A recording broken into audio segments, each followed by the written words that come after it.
يا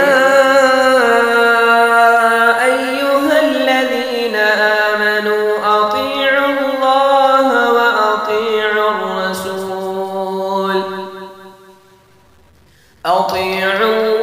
وأطيعوا الرسول وأولي الأمر منكم فإن تنازعتم في شيء فردوه إلى الله والرسول إن كنتم تؤمنون بالله واليوم الآخر ذلك خير وأحسن. السلام عليكم ورحمة الله وبركاته. بسم الله الرحمن الرحيم. الحمد لله رب العالمين، وصلى الله وسلم وبارك على نبينا محمد وعلى آله وصحبه أجمعين ومن تبعهم بإحسان إلى يوم الدين، أما بعد. شہنشین پروانہ افروز ذمہ داران صوبائی جمعیت و ضلعی جمعیات، بالخصوص جناب الیاس صاحب نائب امیر صوبہ، جناب عبدالقدیر صاحب نائب ناظم صوبائی جمعیت، جناب عبدالسمیع صاحب نائب ناظم صوبائی جمعیت، اور اڑوس پڑوس کی اضلاع سے تشریف لائے ہوئے ذمہ داران، کریم نگر سے، پیدا پلی سے، منچریال سے، اور مقامی جمعیتوں سے جو دور دراز سے تشریف لائے ہوئے ہیں، اور میری پردہ نشی اسلامی ماؤں اور بہنوں، اور یہاں کے جو بلدیہ کے ذمہ داران ہیں یا جو بھی سیاسی رہنما ہیں، ان تمام کا یہاں پر الحمدللہ خیر مقدم کیا جاتا ہے۔ آپ لوگ تقریباً عصر کے بعد سے اس پروگرام میں شرکت فرما ہے۔ 4-5 گھنٹے سے آپ لوگ مختلف علماء کرام کو مختلف زبانوں میں سماعت کر رہے ہیں۔ میں آپ کو ایک حدیث سنانا چاہتا ہوں، ممکن ہے اس حدیث سے آپ واقف ہوں گے۔ رسول اللہ صلی اللہ علیہ وسلم نے فرمایا کہ جو کوئی صبح کے اوقات میں یا شام کے اوقات میں یا کسی بھی وقت جو کوئی مسجد کی جانب آتا ہے، مسجد کی جانب آنے سے مقصد یہ ہے کہ علم حاصل کرے یا تعلیم دے لوگوں کو، اس نیت سے اگر ایک دفعہ جو کوئی مسجد کی جانب آئے گا تو اسے مکمل حج کرنے کے برابر اجر ملے گا۔ رسول اللہ صلی اللہ علیہ وسلم سے یہ روایت بالکل ثابت ہے۔ مختلف محدثین نے صحابہ کرام سے اس روایت کو نقل کیا ہے۔ میں نے یہ حدیث آپ کے سامنے اس لیے نقل کی، بیان کی، تاکہ آپ مسجدوں سے وابستہ رہیں، اور مسجدوں کو آباد کرنے کا ایک اہم مقصد یہ ہے کہ علم کو عام کریں، علم حاصل کریں۔ جب کبھی ایک دفعہ یہ کوشش کی جائے گی، جیسے یہاں ایک پروگرام رکھا گیا، درس قرآن رکھا جاتا ہے، یا نمازوں کے بعد دروس کا اہتمام ہوتا ہے، یا جمعے کے موقع سے خطاب کیا جاتا ہے، رمضان میں دروس منعقد کیے جاتے ہیں، جب کبھی علم حاصل کرنے کے لیے آپ ایک دفعہ مسجد کو آئیں گے تو اللہ تبارک و تعالی مکمل حج کرنے کا اجر دے گا۔ دن میں 5 دفعے اگر آپ اہتمام کریں گے تو 5 دفعے مکمل حج کرنے کا آپ کو اجر ملے گا۔ اللہ تبارک و تعالی نے مساجد سے وابستہ اتنا اہم کام یا اتنی اہم فضیلت رسول اللہ صلی اللہ علیہ وسلم کی زبانی اس امت کے نام بیان فرمائی ہے۔ معزز حاضرین، ذمہ داران کی خواہش تھی کہ 8:30 بجے یہ پروگرام کو ختم کیا جائے، اور میں کوشش کروں گا کہ اس کے آس پاس میں اپنی بات کو ختم کروں، سمیٹ لوں، کیونکہ آپ نے بہت سارے علماء کرام کو مختلف زبانوں میں سنا ہے۔ یہ جو نشست ہے، یہ اجلاس ہے، 2 نوعیتوں کا اجلاس ہے۔ سب سے پہلی نوعیت یہ ہے کہ ضلعی سطح پر تنظیمی پروگرام منعقد کیا جائے۔ جب سے ضلع تشکیل پایا اور مختلف مقامی جمعیتوں میں مختلف مقامات پر پروگرام ہو رہے تھے، لیکن ضلعی سطح کا پروگرام منعقد کرنا ذمہ داران نے اس کی ضرورت محسوس کی، تو تنظیمی نوعیت کا حامل یہ ایک پروگرام ہے۔ دوسری مناسبت یہ ہے کہ الحمدللہ ہمارے لیے خوشی کی بات ہے کہ اللہ کے فضل و کرم سے ایک مسجد یہاں پر تعمیر ہوئی. اللہ تبارک و تعالی اجر و ثواب سے سرفراز کرے. بلکہ جن افراد نے بھی جس ناحیے سے کوشش کی، حصہ لیا، مالی تعاون پیش کیا، اخلاقی تعاون پیش کیا، اپنے تجربات سے فائدہ پہنچایا، اپنی صلاحیتوں سے وقت کی قربانی دی، چاہے وہ قمر الدین صاحب ہو یا عبدالسمیع بھائی ہو، عبد الرحمن ہو یا دیگر جو مقامی احباب ہیں یا پس پردہ مالی تعاون کرنے والے احباب ہیں، ہم ان تمام کے لیے اللہ تبارک و تعالیٰ سے دعا کرتے ہیں کہ اللہ تعالیٰ انہیں جنت نصیب فرمائے اور جنت میں عالیشان محل عطا فرمائے.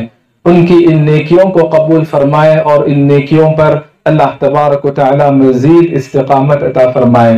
معزز حاضرین، یہ لمحات یقیناً مقامی احباب کے لیے، ہم ذمہ داران کے لیے، تمام حاضرین اور شرکاء کے لیے انتہائی مسرت کے لمحات ہے، انتہائی خوشی کا وقت ہے.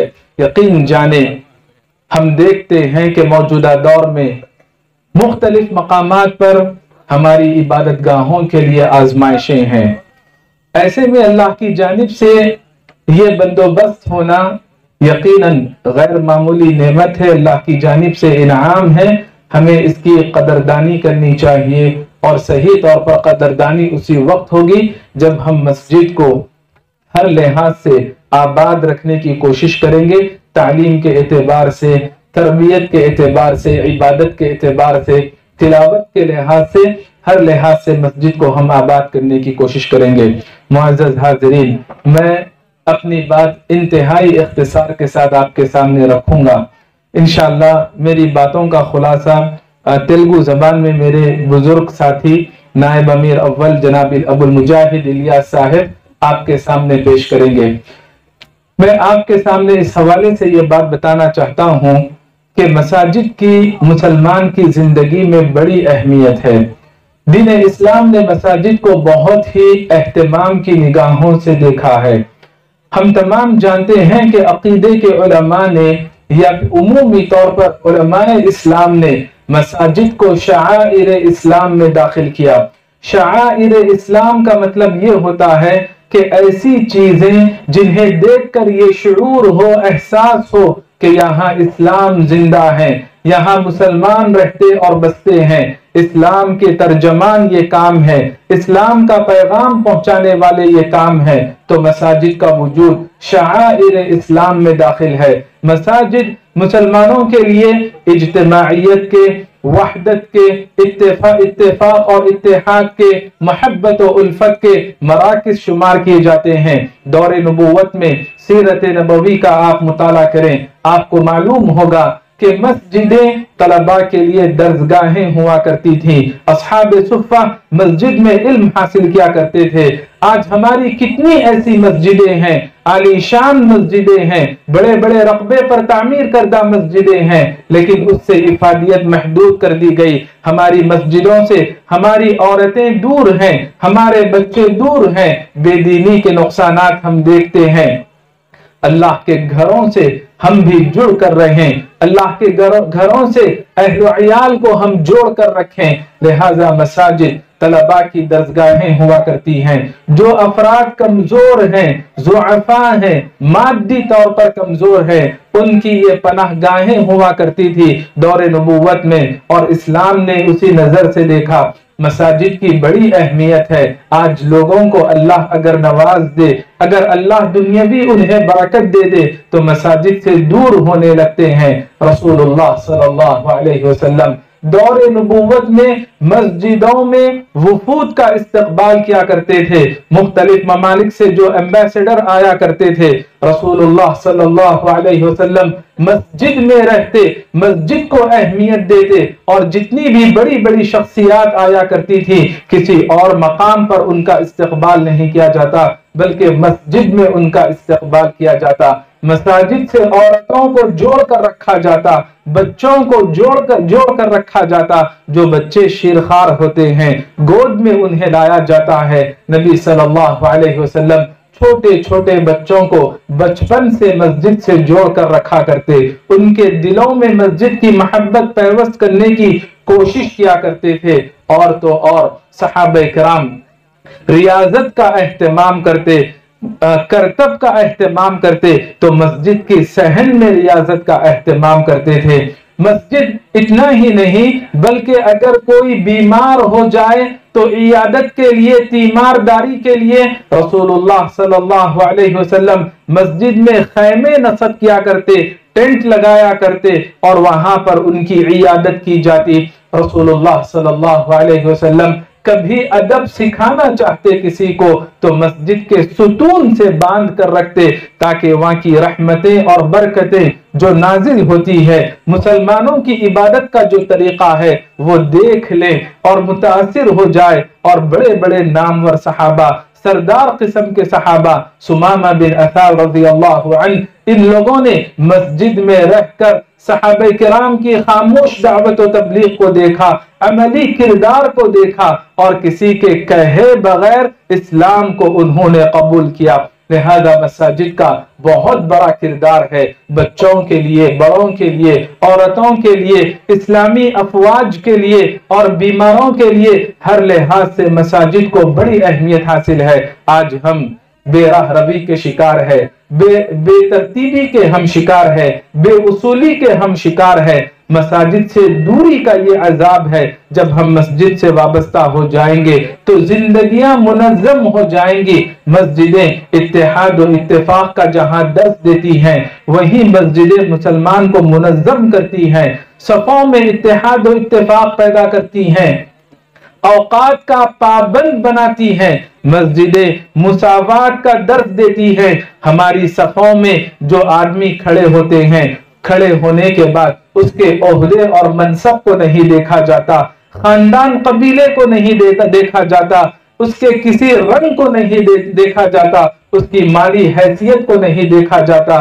ہر کوئی آدمی ایک صف میں آ کر کھڑا ہو سکتا ہے۔ یہ مسجدوں سے خاموش پیغام ہے ایسی انسانیت کے لیے جہاں بھید بھاؤ پایا جاتا ہے۔ لہذا مساجد کے مقاصد کو واضح کرنے کی ضرورت ہے، مساجد کی خوبیوں کو عام کرنے کی ضرورت ہے۔ مساجد سے نبی صلی اللہ علیہ وسلم تعلیمی کام انجام دلایا کرتے تھے، مساجد سے نبی صلی اللہ علیہ وسلم رفاہی خدمات انجام دیا کرتے تھے۔